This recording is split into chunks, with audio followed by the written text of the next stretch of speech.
حضور اکرم صلی اللہ علیہ وآلہ وسلم اور رقانہ پہلوان۔ بسم اللہ الرحمن الرحیم۔ السلام علیکم۔ یقیناً تمام تعریفیں اللہ کے لیے ہیں، ہم اسی کی تعریف بیان کرتے ہیں، اسی سے مدد کے طلبگار ہیں۔ میں گواہی دیتا ہوں کہ اللہ کے سوا کوئی معبود برحق نہیں۔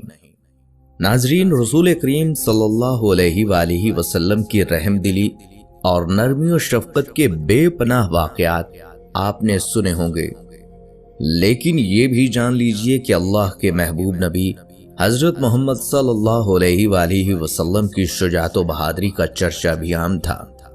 آج کی اس ویڈیو میں ہم آپ کو پیارے آقا حضرت محمد صلی اللہ علیہ وآلہ وسلم کی رقانہ پہلوان اور اس کے بیٹے یزید بن رقانہ سے کشتی کا مقابلہ اور رقانہ پہلوان کے قبول اسلام کے متعلق بتائیں گے۔ آپ کو بتائیں گے کہ رقانہ پہلوان کا حضور اقدس صلی اللہ علیہ وآلہ وسلم سے کیا رشتہ تھا۔ اس کے علاوہ ہم آپ کو پیارے آقا حضرت محمد صلی اللہ علیہ وآلہ وسلم کی شجاعت و بہادری کے واقعات سنائیں گے کہ کس طرح آپ صلی اللہ علیہ وآلہ وسلم نے ہر محاذ پر اپنی بہادری کا مظاہرہ کیا۔ ویڈیو بہت ہی معلوماتی اور ایمان افروز ہونے والی ہے، لہٰذا اس ویڈیو کو آخر تک لازمی دیکھیے گا۔ ناظرین، آپ صلی اللہ علیہ وآلہ وسلم کو کشتی کا کھیل بے حد پسند تھا اور اکثر بچوں میں کشتی کے مقابلے بھی کروایا کرتے تھے۔ کشتی میں آپ صلی اللہ علیہ وآلہ وسلم کی مہارت کا اندازہ اس بات سے لگایا جا سکتا ہے کہ آپ صلی اللہ علیہ وآلہ وسلم نے عرب کے مشہور باپ بیٹے کو 5 بار کشتی میں چت کیا تھا۔ رقانہ نامی اس پہلوان کی جسمانی طاقت کے بارے میں کہا جاتا تھا کہ وہ اکیلا 200 آدمیوں کا مقابلہ کر کے انہیں پچھاڑ سکتا تھا، لیکن اس نے جناب رسول اللہ صلی اللہ علیہ وآلہ وسلم سے لگاتار 2 بار شکست کھائی۔ باپ کا حال دیکھ کر بیٹا میدان میں آیا۔ بیٹا بھی ایسا پہلوان تھا کہ اس کو بھی آج تک کسی نے شکست نہ دی تھی، لیکن رسول پاک صلی اللہ علیہ وآلہ وسلم نے بیٹے کو 3 بار چاروں شانے چت کیا۔ سنن ترمذی میں بیان کیا جاتا ہے، ایک روز نبی صلی اللہ علیہ وآلہ وسلم عرب کے کسی کوہستانی علاقے سے گزر رہے تھے کہ رقانہ سے ملاقات ہو گئی۔ سرور دو عالم حضرت محمد صلی اللہ علیہ وآلہ وسلم کی یہ عادت مبارکہ تھی کہ جو شخص بھی ملاقات کرتا، حضور صلی اللہ علیہ وآلہ وسلم اس کو اسلام قبول کرنے کی دعوت ضرور دیتے۔ چنانچہ سرکار دو عالم حضرت محمد صلی اللہ علیہ وآلہ وسلم نے رقانہ کو بھی دعوت دی، اے رقانہ، تم بت پرستی سے توبہ کرو اور اللہ تعالی جو وحدہ لا شریک ہے اس پر ایمان لے آؤ۔ اس نے کہا، میں ایک شرط پر آپ صلی اللہ علیہ وآلہ وسلم کی اس دعوت کو قبول کرنے کے لیے تیار ہوں۔ اگر آپ صلی اللہ علیہ وآلہ وسلم مجھے پچھاڑ دیں تو میں ایمان لے آؤں گا۔ نبی کریم صلی اللہ علیہ وآلہ وسلم، جن کے اکثر دن فاقہ کشی سے گزرتے تھے، کئی ماہ تک آپ صلی اللہ علیہ وآلہ وسلم کے کاشانہ رحمت میں چولہے میں آگ تک نہیں جلائی جاتی تھی۔ کھجور کا ایک دانہ منہ میں ڈال کر پانی پی لیا اور شب و روز گزار لیے۔ رقانہ تو ہر روز معلوم نہیں کتنی مقدار میں گوشت، دودھ کا استعمال کیا کرتا۔ سرکار دو عالم صلی اللہ علیہ وآلہ وسلم نے رقانہ کی اس شرط کو قبول کیا۔ فرمایا، اے رقانہ، اگر تم اس شرط پر ایمان لانے کا وعدہ کرتے ہو تو میں وہ شرط پوری کرنے کو تیار ہوں۔ حضور اکرم صلی اللہ علیہ وآلہ وسلم تیار ہو گئے اور اس سے کشتی لڑ کر اس کو پچھاڑ دیا۔ وہ اس شکست پر بہت حیران تھا، دوبارہ کشتی لڑنے کی دعوت دی۔ سرکار دو جہاں حضرت محمد صلی اللہ علیہ وآلہ وسلم نے دوسری مرتبہ بھی اپنی پیغمبرانہ طاقت سے اس کو زور کے ساتھ زمین پر پٹخ دیا کہ وہ دیر تک اٹھ نہ سکا، اور حیران ہو کر کہنے لگا، اے محمد صلی اللہ علیہ وسلم، خدا کی قسم، آپ کی عجیب شان ہے کہ آج تک عرب کا کوئی پہلوان میری پیٹھ زمین پر نہیں لگا سکا، مگر آپ صلی اللہ علیہ وآلہ وسلم نے مجھے 2 مرتبہ زمین پر پچھاڑ دیا۔ مورخین کا قول ہے کہ رقانہ فوراً ہی مسلمان ہو گیا۔ بعض مورخین نے لکھا ہے کہ رقانہ نے فتح مکہ کے دن اسلام قبول کیا۔ باپ کی شکست کے بعد اس کا بیٹا یزید بن رقانہ بھی، جو کہ مانا ہوا پہلوان تھا، وہ 300 بکریاں لے کر بارگاہ نبوت میں حاضر ہوا اور کہا، اے محمد صلی اللہ علیہ وآلہ وسلم، آپ مجھ سے بھی کشتی لڑیے۔ سرکار دو عالم صلی اللہ علیہ وآلہ وسلم نے تبسم فرمایا، اے ابن رقانہ، اگر میں نے تمہیں پچھاڑ دیا تو تم کتنی بکریاں مجھے انعام میں دو گے؟ اس نے کہا، 100 بکریاں میں آپ کو دے دوں گا۔ حضور صلی اللہ علیہ وآلہ وسلم تیار ہو گئے اور اس سے ہاتھ ملاتے ہی اس کو زمین پر پٹخ کر چٹ کر دیا، اور وہ حیرت سے آپ صلی اللہ علیہ وآلہ وسلم کا چہرہ مبارک دیکھتا رہ گیا۔ تاہم اس نے پھر دوبارہ کشتی لڑنے کے لیے چیلنج دیا تو آپ صلی اللہ علیہ وآلہ وسلم نے دوسری مرتبہ بھی اس کی پیٹھ زمین پر لگا دی۔ اس نے پھر 100 بکریاں آپ صلی اللہ علیہ وآلہ وسلم کو دے دی۔ پھر تیسری بار اس نے کشتی کے لیے للکارا تو آپ صلی اللہ علیہ وآلہ وسلم نے اس کو تیسری بار بھی چت کر دیا، تو اس نے باقی 100 بکریاں بھی آپ صلی اللہ علیہ وآلہ وسلم کی خدمت میں پیش کر دیں اور کہنے لگا، اے محمد صلی اللہ علیہ وآلہ وسلم، سارا عرب گواہ ہے کہ آج تک کوئی پہلوان مجھ پر غالب نہیں آ سکا، مگر آپ صلی اللہ علیہ وآلہ وسلم نے 3 بار مجھے جس طرح کشتی میں پچھاڑا ہے، اس سے میرا دل مان گیا ہے کہ یقیناً آپ صلی اللہ علیہ وآلہ وسلم اللہ کے نبی ہیں۔ یہ کہا اور کلمہ پڑھ کر دامن اسلام میں آ گیا۔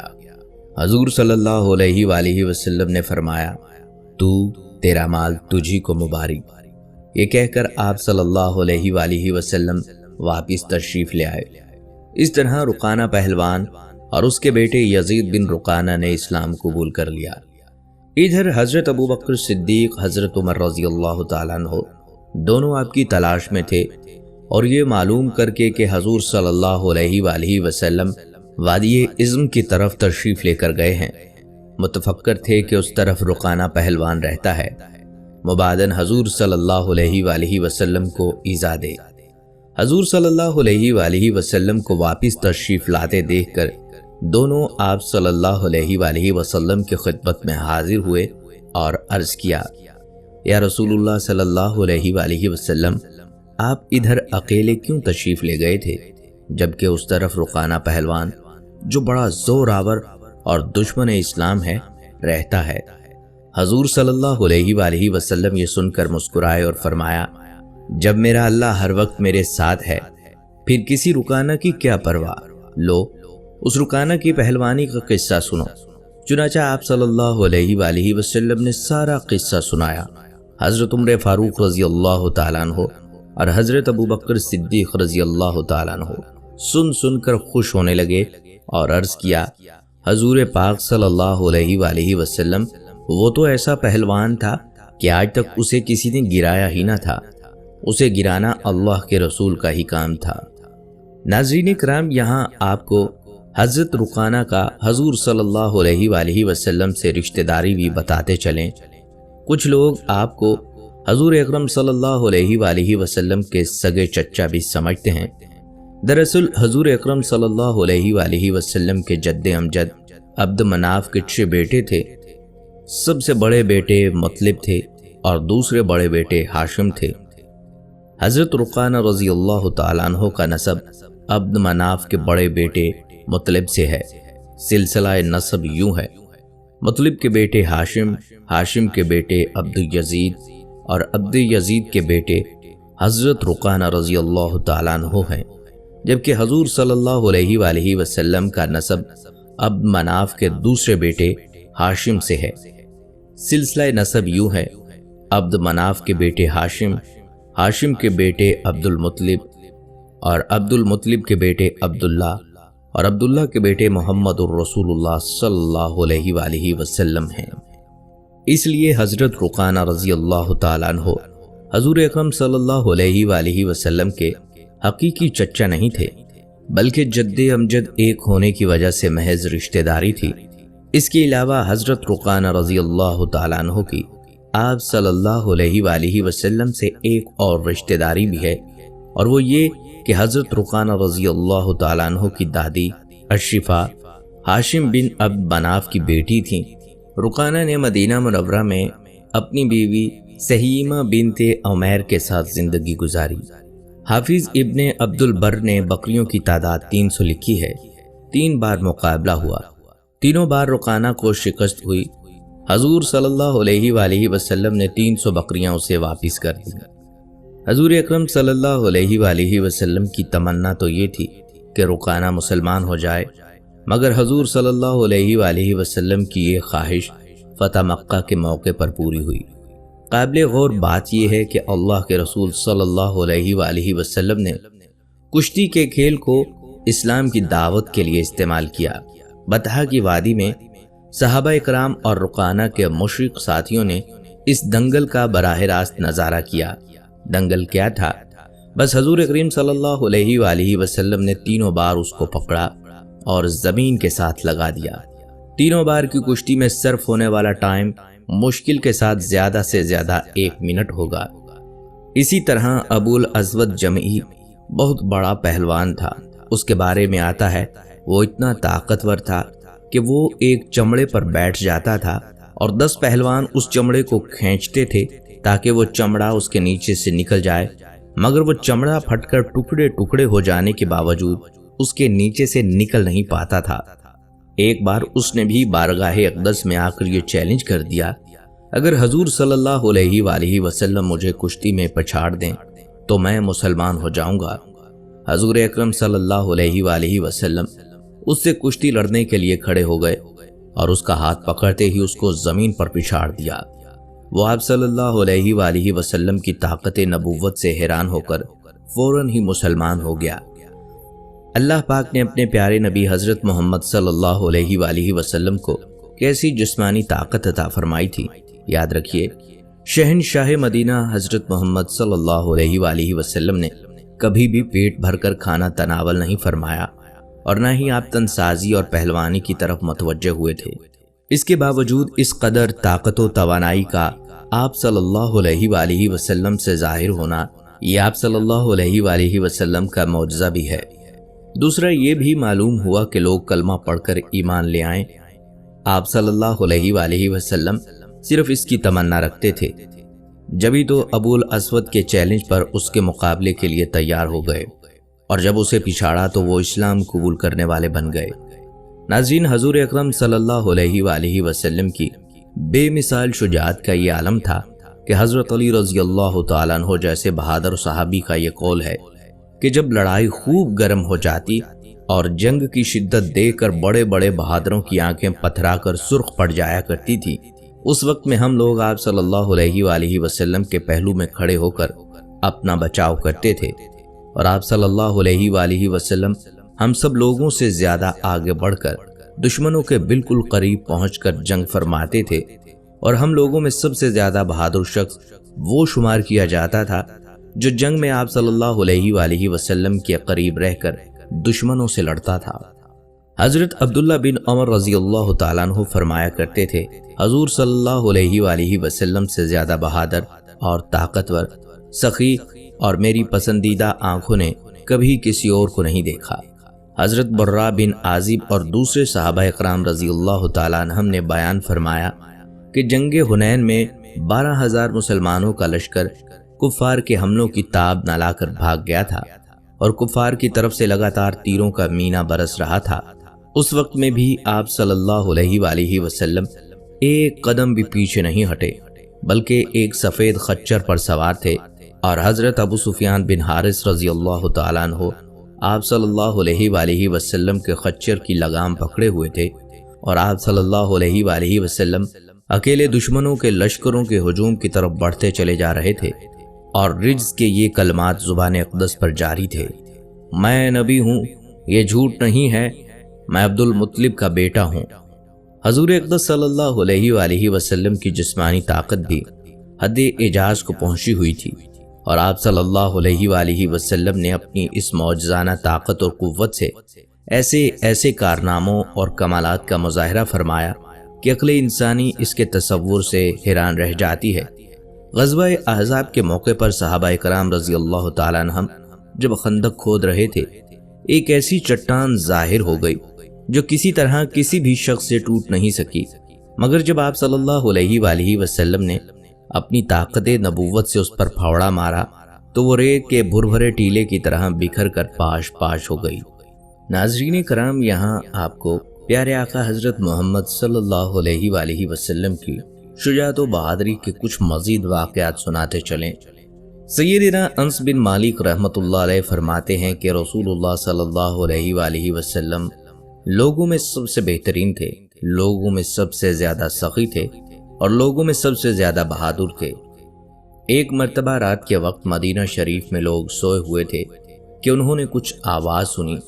لوگ گھبرا کر اٹھے، خطرہ تھا کہ کہیں مدینہ پر شب خون نہ پڑ جائے، دشمن حملہ نہ کر دے۔ لوگ باہر کی طرف جا رہے ہیں تاکہ اس آواز کے مصدر کا علم ہو سکے کہ کہیں دشمن مدینہ پر حملہ تو نہیں کرنے آ گئے۔ لیکن صحابہ کرام حیرانگی کے عالم میں دیکھ رہے ہیں کہ اللہ کے رسول حضرت محمد صلی اللہ علیہ وآلہ وسلم سیدنا ابو طلحہ رضی اللہ تعالیٰ عنہ کے گھوڑے پر بغیر زین ڈالے سوار مدینہ کے باہر سے تشریف لا رہے تھے۔ لوگوں کو دیکھا کہ وہ خوف زدہ ڈرے ہوئے ہیں تو آپ صلی اللہ علیہ وآلہ وسلم نے ارشاد فرمایا، اپنے گھروں کی طرف لوٹ جاؤ، ڈرنے کی کوئی بات نہیں۔ محمد صلی اللہ علیہ وآلہ وسلم ہی اکیلے مدینہ کی سرحدوں کی حفاظت کے لیے کافی ہیں۔ دشمن بھاگ گیا ہے، میں دور دور تک دیکھ آیا ہوں۔ اللہ کے رسول حضرت محمد صلی اللہ علیہ وآلہ وسلم سیدنا ابو طلحہ رضی اللہ تعالیٰ عنہ کی گھوڑے کی تعریف بھی فرما رہے ہیں کہ یہ تو ہوا کی طرح بڑا تیز دوڑتا ہے۔ لوگوں میں عموماً یہ تاثر تھا کہ سیدنا ابو طلحہ رضی اللہ تعالیٰ عنہ کا گھوڑا بہت آہستہ چلتا ہے، مگر یہ بھی اللہ کے رسول صلی اللہ علیہ وآلہ وسلم کا معجزہ تھا کہ آپ اس گھوڑے پر سوار ہوئے تو یہ اتنا تیز دوڑا کہ آپ صلی اللہ علیہ وآلہ وسلم نے اسے بحر کے لقب سے مقلب فرمایا۔ بدر کی لڑائی یوم فرقان سے معروف ہے۔ اس روز اللہ کے رسول صلی اللہ علیہ وآلہ وسلم بھی دشمن کے مقابلے میں عملاً لڑتے رہے۔ آپ صلی اللہ علیہ وآلہ وسلم باقاعدہ میدان میں اترتے تھے۔ سیدنا علی بن طالب رضی اللہ تعالیٰ عنہ فرماتے ہیں کہ بدر کے روز ہم اللہ کے رسول صلی اللہ علیہ وآلہ وسلم کی پناہ لے رہے تھے، آپ دشمنوں کے بالکل قریب تھے۔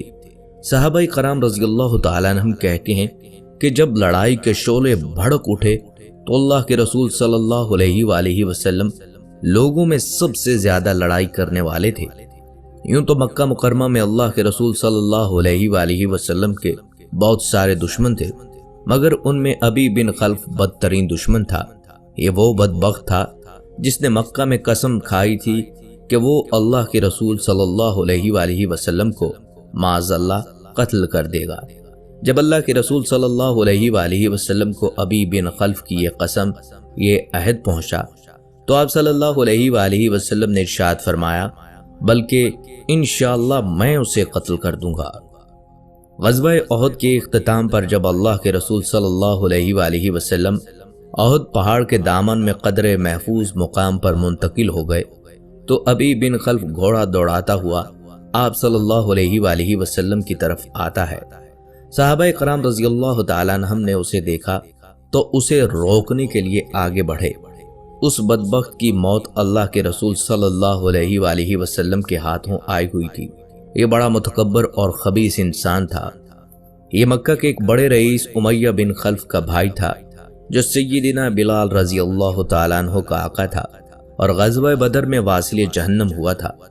یہ کہہ رہا تھا کہ محمد صلی اللہ علیہ وآلہ وسلم کہاں ہیں؟ اگر وہ بچ گئے تو میں نہیں بچوں گا۔ ابی بن خلف جب اللہ کے رسول صلی اللہ علیہ وآلہ وسلم کے قریب پہنچا تو صحابہ کرام رضی اللہ تعالیٰ عنہ درمیان میں حائل ہو گئے۔ آپ صلی اللہ علیہ وآلہ وسلم نے ارشاد فرمایا، اسے چھوڑ دو، اس کا راستہ نہ روکو، اسے میرے قریب آنے دو۔ اس روز اس بدبخت نے اپنے جسم کو لوہے کے لباس سے چھپایا ہوا تھا۔ یہ زرہیں پہنے ہوئے تھا، صرف حلق کے قریب تھوڑی سی جگہ ننگی تھی۔ جیسے ہی اللہ کا یہ دشمن اللہ کے رسول صلی اللہ علیہ وآلہ وسلم کے قریب ہوتا ہے، آپ نے اپنے ایک صحابی سیدنا حارث رضی اللہ تعالیٰ عنہ سے ان کا چھوٹا سا نیزہ لیا۔ عربی زبان میں چھوٹے نیزے کو حربہ کہتے ہیں۔ آپ صلی اللہ علیہ وآلہ وسلم نے اپنے مبارک ہاتھوں میں حربہ لیا اور ابی بن خلف کی گردن کا نشانہ لے کر اس کی طرف پھینک دیا۔ ابی کو بڑی معمولی سی خراش آئی، مگر یہ اللہ کے رسول صلی اللہ علیہ وآلہ وسلم کا نشانہ تھا۔ نشانہ اپنی جگہ پر بالکل صحیح لگتا ہے۔ اس کو اتنی شدت کی تکلیف ہوئی کہ وہ 2 سے 3 مرتبہ اپنے گھوڑے سے لڑکتا ہے اور بیل کی طرح ڈکارتا اور آوازیں نکالتا ہے۔ بڑی تیزی سے اپنی جان بچا کر واپس بھاگتا ہے۔ اپنے لشکر میں پہنچا تو اس کی حالت قابل رحم تھی۔ یہ چیخ اور چلا رہا تھا۔ اس کے ساتھیوں نے دیکھا اس کی گردن پر تو معمولی سی خراش آئی ہے۔ کہنے لگے بہادر بنو، یہ تو بڑا معمولی سا زخم ہے، تم اتنا چیخ کیوں رہے ہو؟ انہوں نے اسے تسلی دینے کی کوشش کی کہ واللہ تم نے ایسے ہی دل چھوڑ دیا ہے، ورنہ تمہیں کوئی خاص چوٹ نہیں آئی۔ ابی بن خلف اپنے ساتھیوں سے ناراض ہو رہا تھا۔ کہنے لگا تمہیں کیا معلوم مجھے کتنی سخت تکلیف ہو رہی ہے۔ بالآخر اس کے منہ سے درست اور صحیح بات نکل ہی گئی۔ بڑے غصے سے کہنے لگا محمد نے مکہ میں مجھ سے کہا تھا کہ وہ مجھے قتل کریں گے، اس لیے اللہ کی قسم اگر وہ مجھ پر تھوک بھی دیتے تو میری جان چلی جاتی۔ غزوہ احد کے اختتام پر ابی دوسرے لشکر کے ساتھ مکہ کی طرف روانہ ہوا۔ اس کے زخم سے خون تو بند تھا مگر اس میں شدید درد تھا۔ جب مکہ کے قریب صرف کے مقام پر پہنچا تو یہ اسی زخم کی وجہ سے واصل جہنم ہو جاتا ہے۔ ایک روایت کے مطابق یہ اپنے ہمراہیوں سے کہتا ہے اس کی قسم جس کے ہاتھ میں میری جان ہے، جو تکلیف مجھے ہے اگر وہ ذی المجاز کے سارے باشندوں کو ہوتی تو وہ مر جاتے۔ اس میں کوئی شبہ نہیں کہ اللہ کے رسول صلی اللہ علیہ وآلہ وسلم اعلیٰ اخلاق کے مالک تھے۔ آپ بدترین دشمنوں کے لیے بھی خیر کے خوگر تھے، مگر ابی بن خلف وہ بدبخت اور بد خلق شخص تھا جو آپ صلی اللہ علیہ وآلہ وسلم کو مکہ میں دیکھتا تو کہتا تھا محمد صلی اللہ علیہ وآلہ وسلم میرے پاس عود نامی ایک گھوڑا ہے، میں اس کو روزانہ 3 سا یعنی 7 سے 8 کلو دانہ کھلاتا ہوں، اس کی پیٹھ پر بیٹھ کر تمہیں قتل کر دوں گا۔ اس کے جواب میں اللہ کے رسول صلی اللہ علیہ وآلہ وسلم فرماتے تھے انشاءاللہ میں تمہیں قتل کر دوں گا۔ حدیث پاک میں آتا ہے کہ اس شخص پر اللہ تعالیٰ کا غضب سب سے شدید ہوتا ہے جس کو اللہ کا رسول صلی اللہ علیہ وآلہ وسلم اپنے ہاتھ سے اللہ کی راہ میں قتل کرے۔ اللہ کے رسول اپنی امت میں سے کسی اور کو بدبخت نہیں بنانا چاہتے تھے، اس لیے آپ صلی اللہ علیہ وآلہ وسلم نے پوری زندگی میں سوائے ابی بن خلف کے کسی شخص کو قتل نہیں کیا۔ ناظرین، ہم اللہ کے رسول صلی اللہ علیہ وآلہ وسلم کے بہادر اور شجاع ہونے کی بات کر رہے تھے۔ بنو حوازن عرب کا مانا ہوا ایک بہادر قبیلہ تھا۔ یہ لوگ تیر اندازی میں ماہر تھے۔ فتح مکہ کے بعد بنو حوازن اور بنو ثقیف مل کر مسلمانوں کے خلاف حنین کی وادی میں آتے ہیں۔ حنین کی وادی مکہ مکرمہ سے زیادہ دور نہیں۔ مکہ سے جنوب کی طرف سفر کریں تو جلد ہی آپ حنین کی جگہ پہنچ جائیں گے۔ سیدنا برا بن عازب رضی اللہ تعالیٰ عنہ سے پوچھا گیا کہ تم حنین کے روز بھاگ گئے تھے؟ دراصل دشمن نے اتنی اچھی صف بندی کی ہوئی تھی کہ اس سے پہلے کبھی نہیں کی تھی۔ جب دشمن سے لڑائی شروع ہوئی تو انہوں نے اس زور سے تیر اندازی کی کہ مسلمانوں میں بھگدڑ مچ جاتی ہے، اور مسلمانوں کی یہ حالت قرآن کریم کے الفاظ میں کہ زمین اپنی تمام تر وسعت کے باوجود تنگ ہو گئی۔ لیکن اس موقع پر اللہ کے رسول صلی اللہ علیہ وآلہ وسلم کی بہادری اور جمع مردی کو ملاحظہ کیجئے کہ آپ صلی اللہ علیہ وآلہ وسلم اپنی جگہ استقلال و استقامت کا پہاڑ بن کر کھڑے ہیں۔ آپ صلی اللہ علیہ وآلہ وسلم سفید رنگ کے خچر پر سوار ہیں۔ آپ کے چچا زاد بھائی سیدنا ابو سفیان بن حارث بن عبد المطلب آگے بڑھتے اور خچر کی لگام پکڑ لیتے ہیں۔ ادھر چچا سیدنا عباس رضی اللہ تعالیٰ عنہ بن عبد المطلب نے رکاب تھام دی ہے کہ کہیں خچر تیزی سے آگے نہ بڑھ جائے۔ اس بھگدڑ میں بھی اللہ کے رسول صلی اللہ علیہ وآلہ وسلم کی سواری کا رخ کفار کی طرف ہے۔ آپ صلی اللہ علیہ وآلہ وسلم پیچھے ہٹنے کی بجائے آگے بڑھ رہے ہیں، اپنے خچر کو ایڑ لگا رہے ہیں، ہاتھ میں تلوار ہے اور اونچی آواز سے رجزیہ کلمات کہہ رہے ہیں، میں نبی ہوں اور اس میں کوئی جھوٹ نہیں کہ میں عبد المطلب کا بیٹا ہوں۔ ناظرین کرام، اللہ کے رسول صلی اللہ علیہ وآلہ وسلم کے ساتھ اس وقت جو لوگ ثابت قدم رہے ان میں سیدنا ابو بکر صدیق، سیدنا عمر فاروق رضی اللہ تعالیٰ عنہ، سیدنا عباس بن عبد المطلب رضی اللہ تعالیٰ عنہ، سیدنا فضل بن عباس، سیدنا اسامہ بن زید رضی اللہ تعالیٰ عنہ شامل تھے۔ ایک نہایت بہادر خاتون ام سلیم بھی ان بہادروں میں شامل تھیں جن کے قدم ثابت رہے۔ یہی وجہ ہے کہ انہوں نے اللہ کے رسول صلی اللہ علیہ وآلہ وسلم سے عرض کی تھی کہ ان طلقہ کو قتل کر دیجیے۔ سیدہ ام سلیم رضی اللہ تعالیٰ عنہ خادم رسول صلی اللہ علیہ وآلہ وسلم سیدنا انس بن مالک کی والدہ اور سیدنا ابو طلحہ رضی اللہ تعالیٰ عنہ کی زوجہ تھی۔ یہ نہایت بہادر خاتون تھی۔ انہوں نے اپنے کمر میں خنجر باندھ رکھا تھا۔ جب اللہ کے رسول صلی اللہ علیہ وآلہ وسلم نے خنجر کی طرف اشارہ کر کے پوچھا، خالہ اس خنجر کا کیا کرو گی؟ تو انہوں نے کہا، اگر کوئی کافر میرے نزدیک آیا تو اس کا پیٹ پھاڑ دوں گی۔ اللہ کے رسول صلی اللہ علیہ وآلہ وسلم کی بہادری اور ثابت قدمی سے بھاگنے والوں کے قدم رک جاتے ہیں۔ آپ اپنی فوج میں شجاعت اور بہادری اور ان کا مورال اس طرح سے بلند کرتے ہیں کہ جنگ پورے زوروں پر ہے۔ اللہ کے رسول صلی اللہ علیہ وآلہ وسلم نے نظر اٹھا کر میدان جنگ کی طرف دیکھا تو ارشاد فرمایا، اب چولہا گرم ہو گیا ہے۔ آپ مٹی کی ایک مٹھی اٹھا کر دشمن کی طرف پھینکتے ہیں۔ زبان اقدس سے نکلا، یہ چہرے بگڑ جائیں گے۔ یہ مٹی اس طرح پھیل گئی کہ دشمن کے ہر شخص کی آنکھوں میں پڑ جاتی ہے۔ وہ آنکھیں ملتے رہ گئے اور فرار پر مجبور ہو جاتے ہیں۔ اس سے قبل اللہ کے رسول صلی اللہ علیہ وآلہ وسلم نے اپنے چچا سردار عباس بن عبد المطلب سے فرمایا کہ بیت رضوان والوں کو آواز دو، انصار کو آواز دو۔ سیدنا عباس کی آواز اتنی بلند تھی کہ پوری وادی میں سنائی دیتی تھی۔ انہوں نے بلند آواز سے پکارا، اے جماعت انصار، ارے بیت رضوان میں شامل ہونے والوں، ادھر آؤ، یہ اللہ کے رسول ہیں۔ مجاہدین اللہ اور رسول اللہ صلی اللہ علیہ وآلہ وسلم کے سچے محبان کے کانوں میں جیسے ہی یہ آواز پہنچتی ہے تو فوراً بھاگتے ہوئے آتے ہیں۔ ناظرین، کیا آپ جانتے ہیں کہ ان کے پلٹ آنے کا انداز کیسا تھا؟ سیرت نگاروں کے مطابق بالکل ایسے جیسے گائے اپنے بچوں کے لیے بھاگ کر پلٹ کر آتی ہے۔ تھوڑی دیر میں جنگ کا پانسا پلٹ جاتا ہے۔ اللہ کے رسول صلی اللہ علیہ وآلہ وسلم کی غیر معمولی شجاعت، بہادری اور ثبات قدم سے میدان مسلمانوں کے ہاتھ رہتا ہے۔ ناظرین، نبی کریم صلی اللہ علیہ وآلہ وسلم کی شجاعت و بہادری اور دلیری کے متعدد ایسے واقعات ہیں جن سے پتہ چلتا ہے کہ آپ صلی اللہ علیہ وآلہ وسلم نہایت ہی بہادر، شجاع اور دلیر انسان تھے۔ مشرکین سر پر کھڑے ہیں اور آپ صلی اللہ علیہ وآلہ وسلم غار میں آرام و سکون سے ہیں۔ رات میں کوئی ڈراؤنی آواز آتی ہے تو آپ صلی اللہ علیہ وآلہ وسلم تنہا اس کا پیچھا کرنے چل دیتے ہیں۔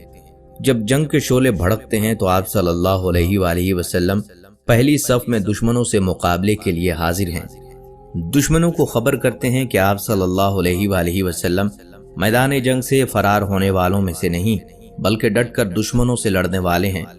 جب رسول اللہ صلی اللہ علیہ وآلہ وسلم حضرت ابو بکر صدیق رضی اللہ تعالیٰ عنہ کے ساتھ مکہ مکرمہ سے ہجرت کر کے مدینہ منورہ کی طرف روانہ ہو رہے تھے تو مشرکین مکہ نے آپ صلی اللہ علیہ وآلہ وسلم کی گرفتاری پر 100 اونٹوں کا انعام مقرر فرمایا۔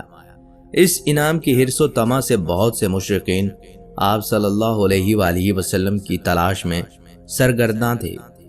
ہر ممکنہ سمتوں میں تلاش کرتے کرتے وہ لوگ غار ثور تک پہنچ گئے جہاں آپ صلی اللہ علیہ وآلہ وسلم اور حضرت ابو بکر رضی اللہ تعالیٰ عنہ پناہ لیے ہوئے تھے۔ حضرت ابو بکر صدیق رضی اللہ تعالیٰ عنہ اس واقعہ کی منظر کشی یوں کرتے ہیں، جب ہم غار ثور میں تھے تو مشرکوں کے پاؤں کو دیکھا کہ وہ ہمارے سروں پر چڑھ آئے تھے، تو میں نے آپ صلی اللہ علیہ وآلہ وسلم سے کہا، یا رسول پاک صلی اللہ علیہ وآلہ وسلم، ان میں سے کوئی اپنے پاؤں کے نیچے دیکھ لے تو یقینی طور پر وہ ہمیں دیکھ لے گا۔ آپ صلی اللہ علیہ وآلہ وسلم نے جواب دیا، اے ابو بکر، ان دونوں کے بارے میں آپ کا کیا گمان ہے جن کے ساتھ تیسرا اللہ ہے؟ اللہ تعالیٰ نے اس واقعے کی منظر کشی قرآن مجید میں سورہ توبہ کی آیت نمبر 40 میں کی ہے۔ علامہ شبیر احمد عثمانی رحمۃ اللہ علیہ اس آیت کی تفسیر میں فرماتے ہیں، یعنی ابو بکر صدیق رضی اللہ تعالیٰ عنہ کو فکر تھی کہ جان سے زیادہ محبوب جس کے لیے سب کچھ فدا کر چکے ہیں دشمنوں کو نظر نہ پڑ جائیں۔ گھبرا کر کہنے لگے، یا رسول اللہ صلی اللہ علیہ وآلہ وسلم، اگر ان لوگوں نے ذرا جھک کر اپنے قدموں کی طرف نظر کی تو ہم کو دیکھ پائیں گے۔ اس وقت حق تعالیٰ نے ایک خاص قسم کی کیفیت، سکون و اطمینان آپ صلی اللہ علیہ وآلہ وسلم کے قلب مبارک پر اور آپ صلی اللہ علیہ وآلہ وسلم کی برکت سے حضرت ابو بکر صدیق رضی اللہ تعالیٰ عنہ کے قلب مقدس پر نازل فرمائی اور فرشتوں کی فوج سے حفاظت و تائید کی۔ یہ اسی تائید غیبی کا کرشمہ تھا کہ مکڑی کا جالا بڑے بڑے مضبوط اور مستحکم قلعوں سے بڑھ کر ذریعہ تحفظ بن گیا۔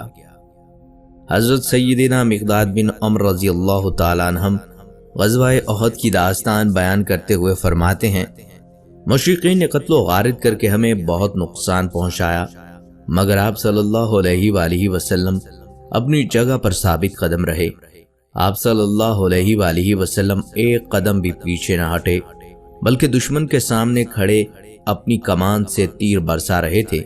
ایک بار آپ صلی اللہ علیہ وآلہ وسلم کے صحابہ کا گروہ آپ کی طرف آتا اور دوسری بار دشمن کے شدید حملہ کی وجہ سے آپ سے دور رہ جاتا۔ میں نے جب آپ صلی اللہ علیہ وآلہ وسلم کو دیکھا، آپ اپنی جگہ پر شجاعت کے ساتھ اپنی کمان سے کفار پر تیر برسا رہے تھے، حتیٰ کہ مشرکین پیچھے ہٹ گئے۔ صحابہ رضی اللہ تعالیٰ عنہم کا بیان ہے کہ جنگ حنین میں 12,000 مسلمانوں کا لشکر کفار کے حملوں کی تاب نہ لا کر پسپا ہو گیا تھا اور کفار کی طرف سے لگاتار تیروں کی بارش ہو رہی تھی۔ اس وقت رسول اللہ صلی اللہ علیہ وآلہ وسلم ایک قدم بھی پیچھے نہیں ہٹے۔ آپ صلی اللہ علیہ وآلہ وسلم ایک سفید خچر پر سوار تھے اور حضرت سیدنا ابو سفیان بن حارث رضی اللہ تعالیٰ عنہ خچر کی لگام پکڑے ہوئے تھے۔ آپ صلی اللہ علیہ وآلہ وسلم اکیلے ہی لشکروں کے ہجوم کی طرف بڑھتے چلے جا رہے تھے۔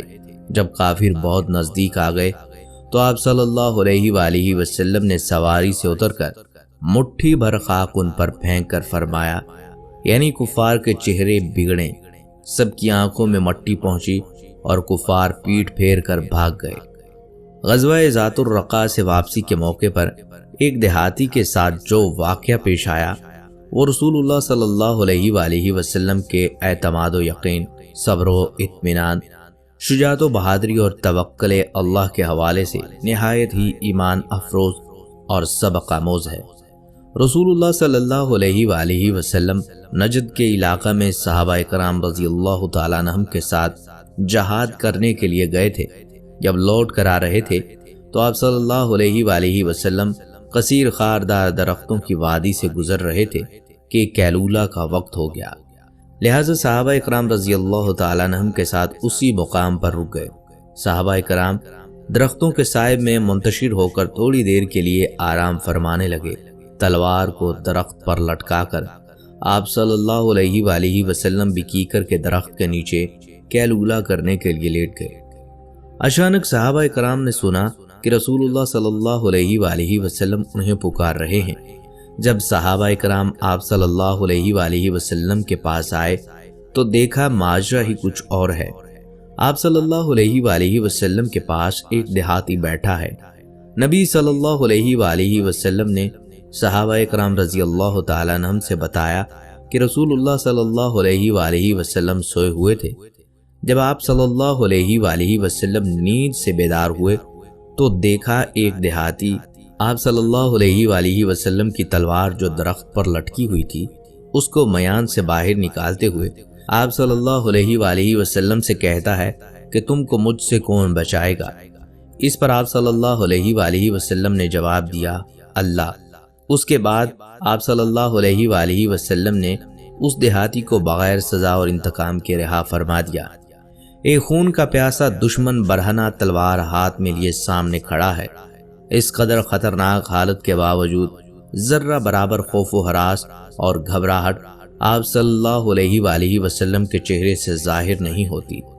آپ صلی اللہ علیہ وآلہ وسلم نہایت ہی اطمینان و سکون کے ساتھ جواب دیتے ہیں، وہ دیہاتی آپ صلی اللہ علیہ وآلہ وسلم کے توکل اور رعب، صبر و استقلال اور شجاعت و بہادری سے مرعوب اور خائف ہو کر لرزنے لگا اور تلوار اس کے ہاتھ سے گر گئی۔ یہ واقعہ آپ صلی اللہ علیہ وآلہ وسلم کی شجاعت و بہادری، پھر اس دیہاتی سے انتقام نہ لینا اور اس کو معاف کر دینا اور بغیر کوئی سزا دیے رہا کر دینا، آپ کے عفو درگزر کی اعلیٰ مثال ہے۔ حضرت علی رضی اللہ تعالیٰ عنہ فرماتے ہیں، بدر کے دن ہم رسول اللہ صلی اللہ علیہ وآلہ وسلم کی پناہ میں مشرکین سے اپنا بچاؤ کرتے تھے۔ اس دن آپ صلی اللہ علیہ وآلہ وسلم نے نہایت ہی سخت اور شدت کی جنگ کی، اور کوئی بھی شخص آپ صلی اللہ علیہ وآلہ وسلم سے زیادہ قریب مشرکین سے نہیں تھا۔ غزوہ حنین کے دن جب مسلمانوں نے میدان چھوڑا، نبی اکرم صلی اللہ علیہ وآلہ وسلم تنہا میدان میں جمے رہے اور دشمنوں کو للکارتے رہے۔ حضرت عباس رضی اللہ تعالیٰ عنہ فرماتے ہیں، میں رسول اللہ صلی اللہ علیہ وآلہ وسلم کے ساتھ جنگ حنین کے دن موجود تھا۔ میں اور ابو سفیان بن حارث بن عبد المطلب رسول اللہ صلی اللہ علیہ وآلہ وسلم کے ساتھ تھے۔ ہم آپ صلی اللہ علیہ وآلہ وسلم سے جدا نہیں ہوئے۔ رسول پاک صلی اللہ علیہ وآلہ وسلم اپنے سفید خچر پر سوار تھے۔ جب مسلمانوں اور کافروں کے درمیان مقابلہ ہوا تو مسلمان پیٹ پھیر کر بھاگے۔ رسول اللہ صلی اللہ علیہ وآلہ وسلم نے کفار کی طرف اپنے خچر کو ایڑ مارنا شروع کیا تاکہ وہ دوڑے۔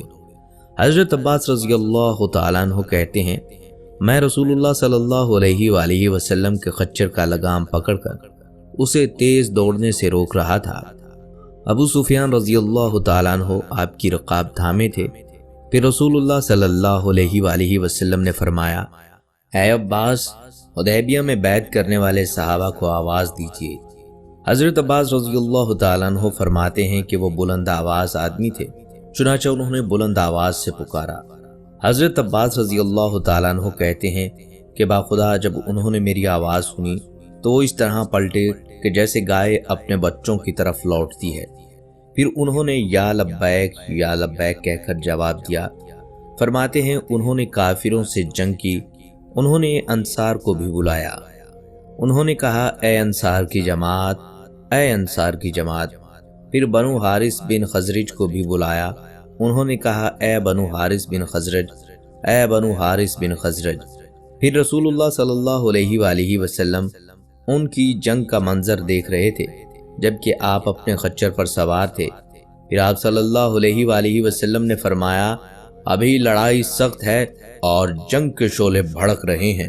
پھر آپ صلی اللہ علیہ وآلہ وسلم نے کچھ کنکریاں اٹھائی اور آپ نے کفار کی سمت پھینکا۔ پھر فرمایا، محمد صلی اللہ علیہ وآلہ وسلم کے رب کی قسم، وہ سب شکست کھا گئے۔ راوی کہتے ہیں کہ میں دیکھ رہا تھا کہ جنگ جاری ہے جو میں نے دیکھا۔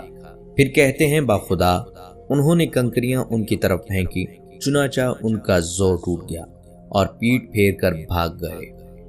ناظرین، آپ صلی اللہ علیہ وآلہ وسلم اخلاق کے اعلیٰ درجے پر فائز تھے، اور آپ صلی اللہ علیہ وآلہ وسلم کے حسن اخلاق کا چرچا غیر مسلموں میں بھی تھا۔ پیارے نبی صلی اللہ علیہ وآلہ وسلم نے جب اعلان نبوت کیا تو کل عرب آپ کے جانی دشمن بن گئے۔ پھر ایذا رسانیوں کا نہ ختم ہونے والا سلسلہ شروع ہو گیا۔ کئی بار آپ صلی اللہ علیہ وآلہ وسلم پر جان لیوا حملے بھی کیے گئے۔ ہر طرح سے آپ صلی اللہ علیہ وآلہ وسلم کو ستایا گیا۔ آپ کی پشت پر اوجڑی ڈالی گئی۔ جب آپ صلی اللہ علیہ وآلہ وسلم کے گھر کھانا بنتا تو ہانڈیوں میں غلاظت اور گندگی ڈال دی جاتی۔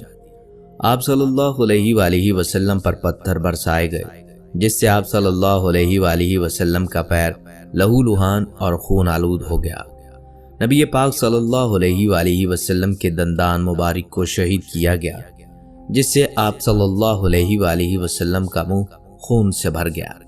الغرض آپ صلی اللہ علیہ وآلہ وسلم کے دشمنوں نے آپ صلی اللہ علیہ وآلہ وسلم کو دردناک ایذا رسانیوں سے دوچار کیا، لیکن قربان جائیے پیارے نبی صلی اللہ علیہ وآلہ وسلم کے حسن سلوک پر کہ آپ نے کبھی بھی اپنے دشمنوں سے ان کی ایذا رسانیوں کا بدلہ نہیں لیا، بلکہ انہیں معاف کرتے رہے۔ ان روایات و واقعات سے آپ صلی اللہ علیہ وآلہ وسلم کے حسن اخلاق کا اندازہ لگایا جا سکتا ہے۔ حضرت سہل بن سعد رضی اللہ تعالیٰ عنہ بیان کرتے ہیں کہ نبی صلی اللہ علیہ وآلہ وسلم نے فرمایا، اے اللہ میری قوم کو بخش دے کیونکہ یہ لوگ مجھے جانتے نہیں۔ اور حضرت ابو ہریرہ روایت کرتے ہیں، صحابہ کرام سے آپ صلی اللہ علیہ وآلہ وسلم نے عرض کیا، اور حضرت ابو ہریرہ رضی اللہ تعالیٰ عنہ روایت کرتے ہیں، صحابہ کرام نے آپ صلی اللہ علیہ وآلہ وسلم سے عرض کیا، یا رسول پاک صلی اللہ علیہ وآلہ وسلم مشرکین کے خلاف بد دعا کر دیں، تو آپ صلی اللہ علیہ وآلہ وسلم نے فرمایا، مجھے لعنت کرنے والا یا عذاب بنا کر نہیں بھیجا گیا، مجھے تو صرف رحمت بنا کر بھیجا گیا ہے۔ حضرت عروہ بن زبیر رضی اللہ تعالیٰ عنہ سے مروی ہے کہ فتح مکہ کے موقع پر حضرت سعد بن عبادہ رضی اللہ تعالیٰ عنہ نے حضرت سفیان رضی اللہ تعالیٰ عنہ کو سنا سنا کر نعرہ لگانا شروع کیا، یعنی آج کا دن قتل عام کا دن ہے، آج کعبہ کی حرمت بھی حلال کر دی جائے گی۔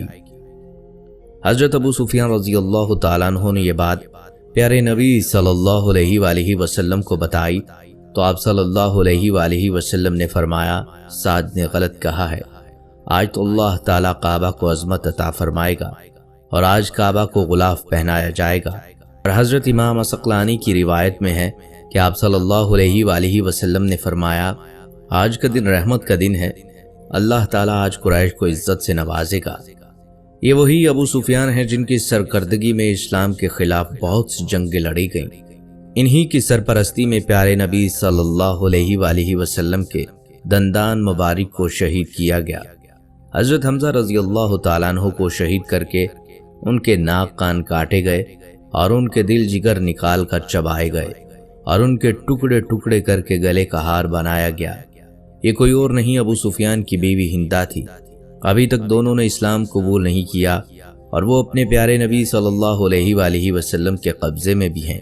آپ چاہتے تو ان کے ٹکڑے ٹکڑے کر سکتے تھے، لیکن پیارے آقا صلی اللہ علیہ وآلہ وسلم کا حسن سلوک کا یہ عالم کہ آپ جب فاتحانہ شان و شوکت کے ساتھ مکہ میں داخل ہوتے ہیں تو ابو سفیان کو بڑے اعزاز سے نوازتے ہیں۔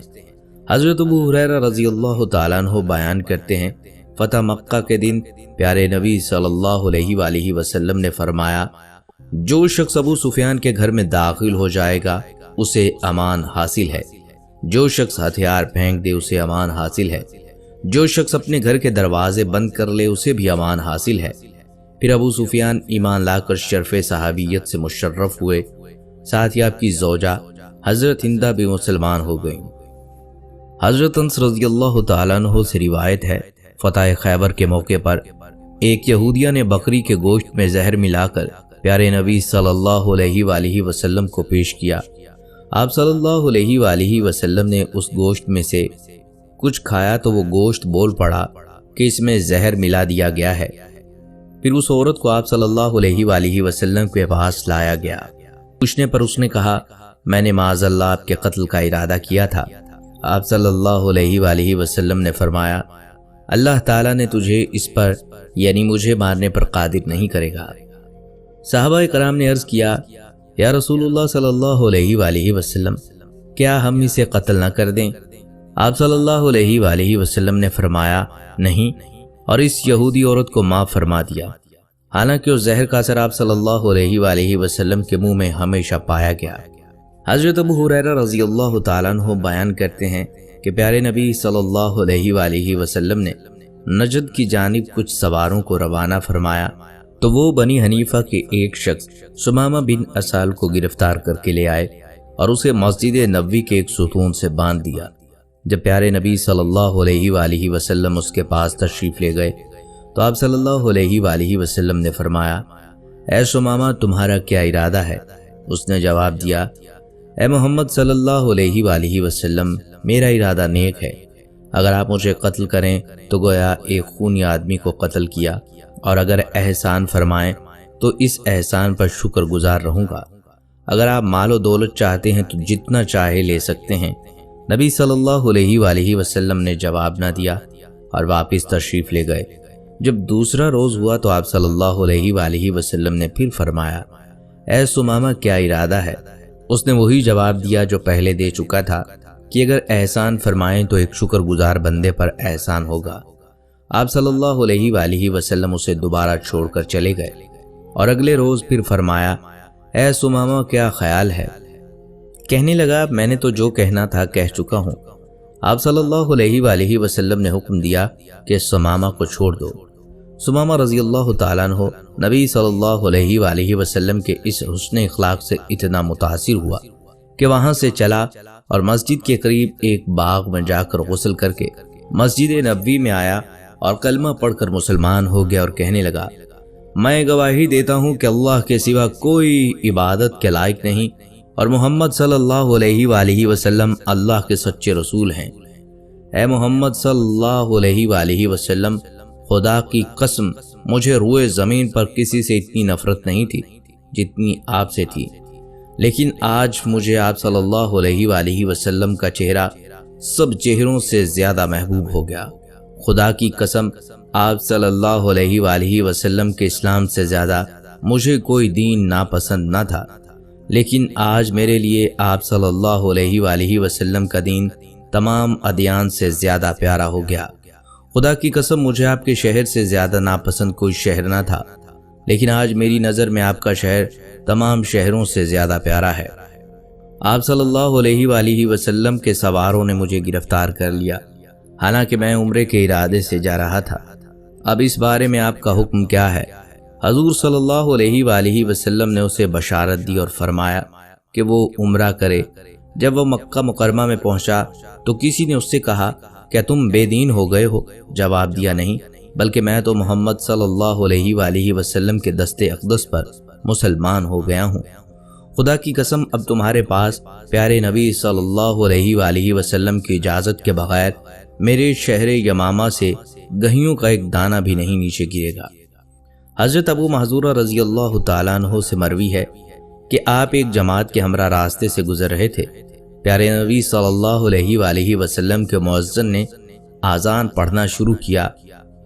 انہوں نے اذان سنی تو دین اسلام اور پیغمبر اسلام سے نفرت کی وجہ سے اذان کی نقلیں اتارنا شروع کر دیں اور مقدس اذان کا مذاق اڑانے لگے۔ پیارے نبی صلی اللہ علیہ وآلہ وسلم نے جب ان کی آوازوں کو سنا تو ان کی جانب کچھ لوگوں کو بھیجا جو ان کو پکڑ کر لائے اور آپ صلی اللہ علیہ وآلہ وسلم کے پاس لے جا کر بٹھا دیا۔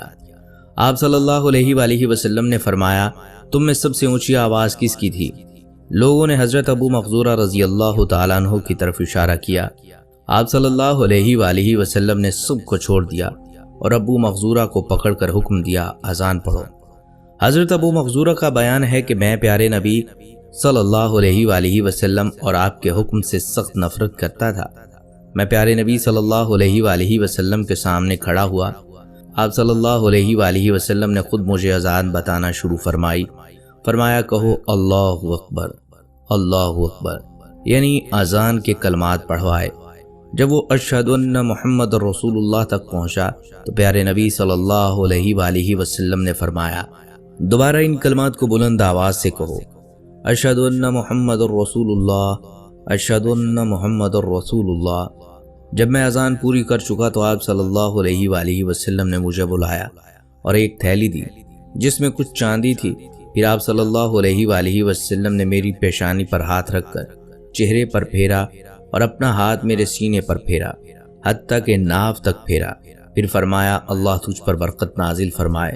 بس پھر کیا تھا، حضرت ابو محذورہ آپ صلی اللہ علیہ وآلہ وسلم کے اس حسن اخلاق سے متاثر ہو کر اسی وقت مسلمان ہو گئے۔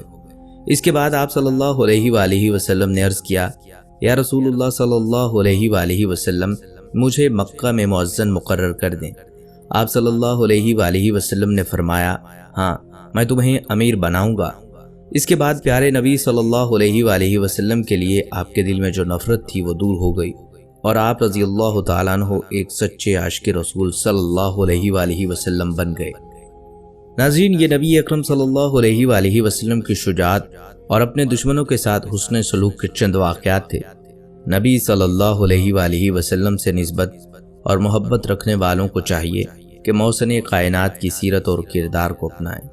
اگر ہم بھی اپنے مخالفین اور دشمنوں کے ساتھ اسی طرح کا حسن سلوک کا مظاہرہ کریں تو ہماری ساری عداوتیں اور نفرتیں محبتوں میں تبدیل ہو جائیں، لوگ حقیقت اسلام سے آشنا ہو جائیں اور ان کے ذہنوں سے اسلام دہشت گردی کا تصور ہی ختم ہو جائے۔ اللہ ہمیں سیرت رسول صلی اللہ علیہ وآلہ وسلم پر چلنے کی توفیق عطا فرمائے۔ ناظرین، یہ تھی ہماری آج کی ویڈیو۔ ہم امید کرتے ہیں کہ آپ کو یہ ضرور پسند آئی ہوگی۔ اگر آپ کو یہ ویڈیو پسند آئی ہے تو آپ سے گزارش کرتے ہیں آپ ہمارے چینل کو ضرور سبسکرائب کر لیں اور ساتھ ہی لگے بیل کے بٹن کو بھی پریس کر لیں تاکہ آپ کے پاس ہماری آنے والی مزید معلوماتی ویڈیوز کا نوٹیفیکیشن بر وقت ملتا رہے۔ سبسکرائب کے ساتھ ساتھ ہماری ویڈیو کو لائک بھی کریں اور اپنی قیمتی رائے کا اظہار کمنٹس میں ضرور کریں۔